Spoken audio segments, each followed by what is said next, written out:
चलिए सभी को ध्यान दें। यहाँ पर पिछले हम क्लास में डिस्कस किए थे कि त्रिकोणमितीय अनुपात कितने होते हैं, 6 होते हैं। उन सभी का फार्मूला डिस्कस किए थे। साइन थीटा बराबर लंब बटे में कर्ण, कॉस थीटा बराबर आधार बटा में कर्ण, ठीक है। टेन थीटा बराबर बतलाए थे हम लंब बटे में आधार, ठीक है।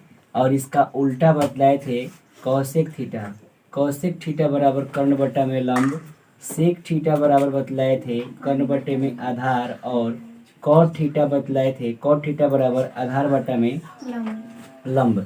ये सभी बातें हम पिछले क्लास में हम डिस्कस कर चुके हैं। साथ ही साथ एक बात और भी बतलाए थे कि ये साइन का व्युत्क्रम होता है कौशिक, कौशिक का व्युत्क्रम होता है सेक, और टेन का व्युत्क्रम होता है कॉट। इसके अलावे आज हम जो डिस्कस कर रहे हैं कुछ महत्वपूर्ण बात है पाइथागोरस प्रमेय से संबंधित, और जिसको बोलते हैं ट्रिपलेट्स से संबंधित बातें।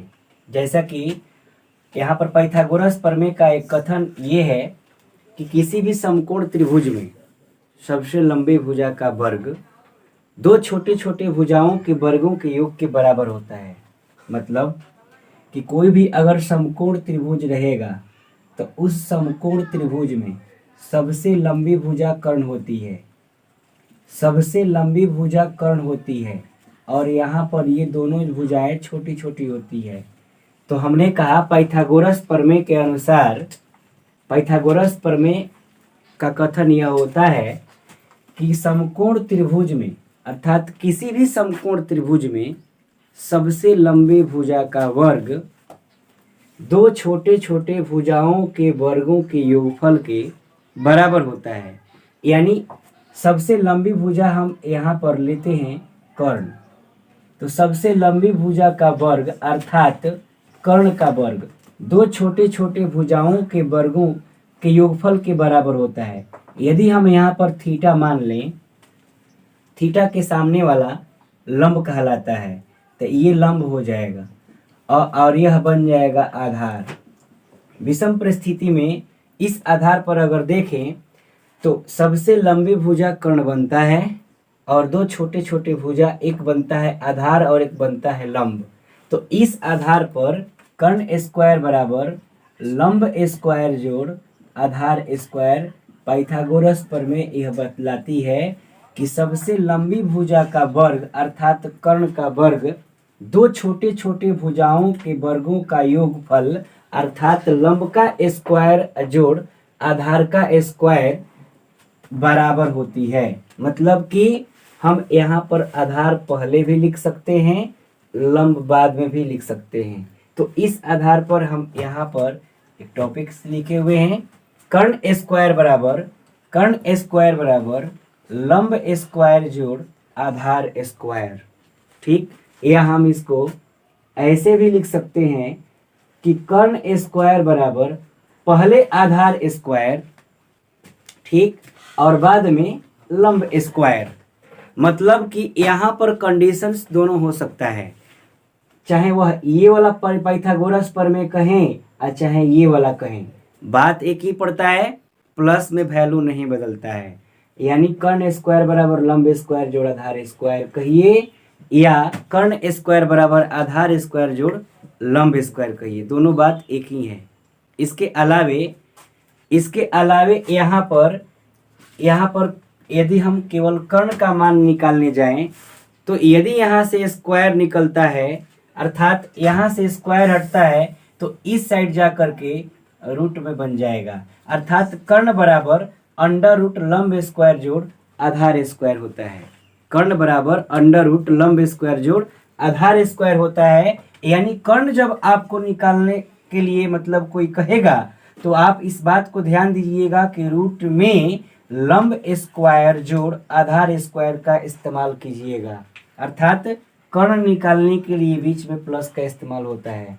इसके अलावे अगर लंब निकालना हो तो अंडर रूट कर्ण स्क्वायर माइनस आधार स्क्वायर की बात हम करेंगे, और आधार बराबर कर्ण स्क्वायर माइनस अंडर रूट कर्ण स्क्वायर माइनस लंब स्क्वायर होता है। अर्थात दो वाला कंडीशन ऐसा कंडीशन है कि इसमें बीच में माइनस होता है। और आगे की तरफ कर्ण स्क्वायर होता है।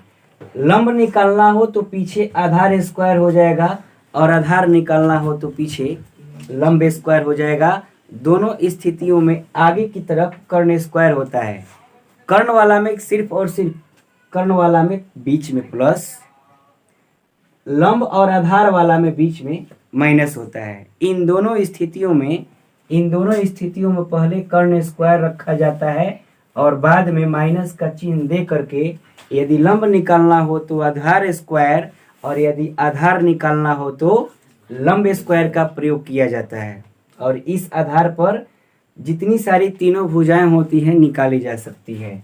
तो इस आधार पर यहाँ पर ये टॉपिक्स था। इसके अलावे कुछ इम्पोर्टेंट ट्रिपलेट्स हैं जो डायरेक्टेड आधार, लंब और कर्ण से संबंधित है। अब क्या चीज है इसके बारे में हम अभी डिस्कस कर रहे हैं। देखिए सभी कोई ध्यान दें यहाँ पर, जैसा कि हम यहाँ पर लिखे हुए हैं सम बेसिक ट्रिपलेट्स। इसका मतलब कि कुछ बेसिक यानी आधारभूत जो है ना त्रिक हैं जिसके द्वारा पता चलता है आधार, लंब और क्या चीज कर्ण के वैल्यू। जैसे यहाँ पर हम लिखे हुए हैं यदि लंब का मान 3 हो, सभी को ध्यान दे, यदि लंब का मान 3 हो, आधार का मान यदि 4 हो तो कर्ण का मान डायरेक्टेड 5 होता है। यदि याद न हो तो हम फॉर्मूला का इस्तेमाल करके निकाल सकते हैं। कर्ण स्क्वायर बराबर अंडर रूट लंब का स्क्वायर मतलब 3 का स्क्वायर, आधार का स्क्वायर मतलब 4 का स्क्वायर। यदि हम करके इसको सॉल्व करें तो 33 का 9, चचौ के 16, दोनों को जोड़ने पर 50, यहाँ पर जो दोनों को जोड़ेंगे जब तो 25 होगा और 25 का वर्गमूल जैसा कि हम सभी जानते हैं कि 5 होता है। तो इस आधार पर 3, 4 के रिलेशन में कर्ण का मान 5 होता है। तो इस आधार पर डायरेक्ट आपको याद रखना होगा 3, 4, 5। इसके अलावे यदि लंब का मान 5, आधार का मान 12 हो तो उस स्थिति में कर्ण का मान 13 होता है। ठीक, उस साथ ही साथ यदि आधार का मान यदि 5, आधार का मान यदि 12 हो जाए, लंब का मान यदि 5 हो जाए तो उस स्थिति में भी कर्ण का मान 13 होता है। यानी आधार लंब बदलते जाएंगे। पिछले वीडियो में और पिछले क्लास में भी डिस्कस किए थे, आधार और लंब आपस में बदल जाएंगे लेकिन कर्ण का मान नहीं बदलता है, ये जस का तस रहता है। अगला स्टेप्स है कि यदि लंब का मान 7 हो और आधार का मान यदि 24 हो तो उस स्थिति में कर्ण का मान 25 होता है। साथ ही साथ अगला स्टेप्स है कि यदि लंब का मान 9 हो, आधार का मान 40 हो तो उस स्थिति में कर्ण का मान 41 होता है। ठीक, तो इस तरह से यहाँ पर सम बेसिक ट्रिपलेट्स हैं। इसके अलावे यहाँ पर आप सभी को ये चीज अवश्य याद रखनी होगी और अगर याद रहता है तो क्वेश्चंस बनाने में सुविधा पड़ेगी। यानी 3, 4 यदि कहीं रहता है लंब आधार तो कर्ण का मान 5 होगा। अर्थात आधार, लंब, कर्ण तीनों का अगर पूरा देखा जाए तो यहाँ पर 2 वैल्यू क्वेश्चन में दिया रहता है तो तीसरा निकालना पड़ता है। यदि तीनों दिया है तब तो और अच्छा है, अगर तीनों नहीं दिया है तो तीनों निकालना पड़ेगा जरूरत के हिसाब से। तो 3, 4, 5, 5, 12, 13, 7, 24, 25 और 9, 40, 41। इन सभी में एक खास बात यह है कि जो सबसे ज्यादा है बड़ा या सबसे जो ज्यादा अधिक है, जो सबसे ज्यादा अधिक है उसको हम कर्ण कहेंगे, उसको हम कर्ण कहेंगे। यानी समकोण त्रिभुज में सबसे लंबी भुजा क्या होती है? कर्ण होती है। यदि कोई आपसे पूछ दे कि 3, 4, 5 में सबसे लंबी भुजा कौन है तो 5 हो जाएगी। वैसे भी देखने से लगता है कि 3, 4, 5 में सबसे लंबी भुजा यहाँ पर 5 ही है, अधिक 5 ही है, तो हम इसको कर्ण कहेंगे। तो इस आधार पर अगर कोई यहाँ पर अगर टर्म ले ले कि यह पूछ दे कि क्या यह ट्रिपलेट है, अर्थात क्या इन भुजाओं से समकोण त्रिभुज का फिगर बनेगा या समकोण त्रिभुज का निर्माण संभव होगा, तो यहाँ पर अवश्य तीनों का हम वर्ग करेंगे, तीनों का वर्ग करेंगे। ठीक है, तीनों का वर्ग करेंगे तो 3 का स्क्वायर होगा तितरी के 9। अगर हम 4 का स्क्वायर करते हैं तो चरचऊ के 16, और हम 5 का स्क्वायर करते हैं तो 5 प्राप्त होगा। तो छोटा वाला वैल्यू को आपस में हम जोड़ेंगे, छोटा वाला वैल्यू को आपस में दोनों को जोड़ेंगे, तो दोनों को जोड़ने पर जो अंक प्राप्त होगा वो इसके बराबर आएगा, हमेशा इसके बराबर आएगा। यानी सबसे बड़े भुजा के वर्गों का मान दो छोटे छोटे भुजाओं के वर्गों के योगफल के यदि बराबर आएगा तो वहां पर समकोण त्रिभुज का निर्माण संभव होगा, अन्यथा उस स्थिति में समकोण त्रिभुज नहीं बनेगा।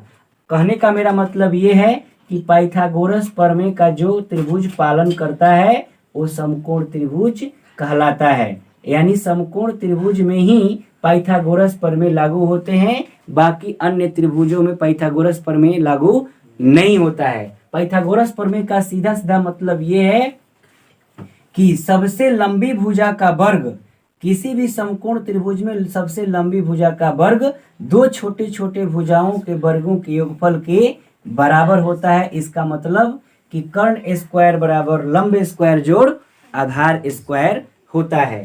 एक खास बात और भी है जो यहाँ पर समझने लायक है, जैसे कि हमने एक ट्रिपलेट बताया, जैसे कि 3 4 5, यदि हम इसका जय भी गुना करें, जितना भी गुना करें सब और सब ट्रिपलेट बनता जाएगा। जैसे यदि हम इन सभी में अगर हम 2 से गुणा करते हैं, इन सभी में यदि हम 2 से गुणा करते हैं तो इसके द्वारा बना हुआ जो ट्रिपलेट होगा वो भी समकोण त्रिभुज के निर्माण में सहायक होगा। जैसे हम यदि इसका 2 गुना करें तो इसका 3 दूनी के 6, 4 दूनी के 8, 5 दूनी के 10, इसका मतलब कि यह भी एक प्रकार का ट्रिपलेट है। इसका मतलब ये कि यदि यहाँ पर लंब पड़े और यदि यहाँ पर यह आधार पड़े तो इस स्थिति में 6 8 के स्थिति में 10 आपका क्या बनेगा, कर्ण बनेगा। अर्थात कोई भी बेसिक ट्रिपलेट हो उसका जय गुना करेंगे वो भी ट्रिपलेट होगा, और उस आधार पर वहां पर आधार लंब और कर्ण का वैल्यू प्राप्त होगा। जैसे कि अगर हम दूसरा ट्रिपलेट लेते हैं 5 12 और क्या चीज 13, सभी को यहाँ पर ध्यान दे, 5 12 और 13, यदि हम इसका 2 गुना करते हैं, सब में 2 से गुणा करते हैं, तो सब में 2 से गुणा करेंगे, ठीक, सब में 2 से गुणा करेंगे तो क्या प्राप्त होगा, 5 दूनी के 10, 12 दूनी के 24, 13 दूनी के 26। तो इस आधार पर यह भी एक प्रकार का ट्रिपलेट है। मतलब ये कि यदि आधार 10 हो और लंब यदि 24 हो तो उस स्थिति में कर्ण का मान 26 होगा। ये 100% 26 होगा। ठीक है, अगर डाउट हो तो फॉर्मूले से निकाला जा सकता है, जैसा कि हम डिस्कस किए कि कर्ण बराबर अंडर रूट लंब स्क्वायर जोड़ आधार स्क्वायर होता है। कर्ण वाला में प्लस होता है, यदि लंब निकालना हो तो अंडर रूट कर्ण स्क्वायर माइनस आधार स्क्वायर होता है। यदि आधार निकालना हो तो अंडर रूट कर्ण स्क्वायर माइनस लंब स्क्वायर का इस्तेमाल करते हैं। ठीक है, इतना तक पूर्ण रूप से डिटेल आपको जानकारी होनी चाहिए कि कोई भी ट्रिपलेट हो हम उसका जय गुना करते हैं, मतलब चाहे वह 2 गुना करें, चाहे वह 3 गुना या 5 गुना या 10 गुना या 20 गुना जय गुना करेंगे, उतना ही गुना उसका ट्रिपलेट ऑलरेडी बनता जाएगा। ठीक, इसमें आपको पूर्ण रूप से डिटेल पढ़ना होगा और जानकारी होनी चाहिए, नहीं जानकारी होने पर असुविधा पड़ेगी। जैसे कि मान लीजिए किसी ट्रिपलेट में अगर 5 दे दे और साथ ही साथ यदि 13 दे दे, तो आपको ये बात याद होनी चाहिए कि 5 13 के रिलेशन में बीच में क्या होता है, 12 होता है। यदि हम इसको लंब माने, यदि इसको हम आधार माने तो ये डायरेक्ट क्या होगा, कर्ण होगा। तो इस आधार पर आपको यह बातें अवश्य याद होनी चाहिए। 3-4 बातें, जैसे कि मान लीजिए पहला हम स्टेप लिखे थे, ठीक है, कॉपी पर भी नोट होगा बोर्ड पर भी सामने है। साथ ही साथ जिसको डाउट होगा स्क्रीन से स्क्रीनशॉट भी ले लेगा। जैसे यहाँ पर 3, जैसे यहाँ पर 3 4 और क्या चीज 5, 3 4 5। इसके बाद हम यहाँ पर इसका दो गुना करें, इसका हम यदि 2 गुना करें तो 3 दूनी के 6, 4 दूनी के 8, 5 दूनी के 10। यह भी एक प्रकार का ट्रिपलेट है, यह भी एक प्रकार का ट्रिपलेट है। अब यदि हम इसका 3 गुना करते हैं तो 3 के 9, यहाँ पर यदि हम 3 से गुणा करें तो 3 चौके 12, यहाँ पर 3 से गुणा करें, इसमें 3 से गुणा करें तो 3 5 15। यह भी एक प्रकार का ट्रिपलेट है। तो ट्रिपलेट के याद रहने से एक फायदा यह है कि ऑब्जेक्टिव क्वेश्चन डायरेक्ट बनेंगे, ऑब्जेक्टिव क्वेश्चन डायरेक्ट बनेंगे। ठीक है, तो इस टॉपिक में बस इतना ही तक रहेगा और इसके आगे का टॉपिक हम डिस्कस करेंगे। तब तक के लिए अभी फिलहाल में इतना ही तक रहने देते हैं।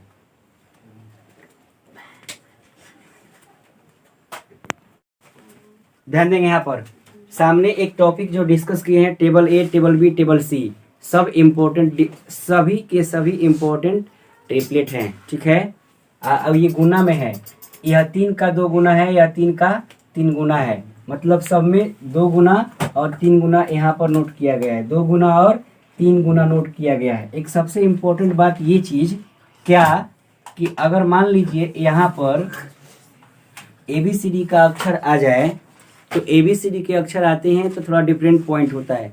यहाँ पर सभी को ध्यान दे, यदि ABCD का अक्षर आ जाए लंब में और आधार में तो कर्ण वाला वैल्यू चेंज हो जाता है, कर्ण वाला वैल्यू चेंज हो जाता है।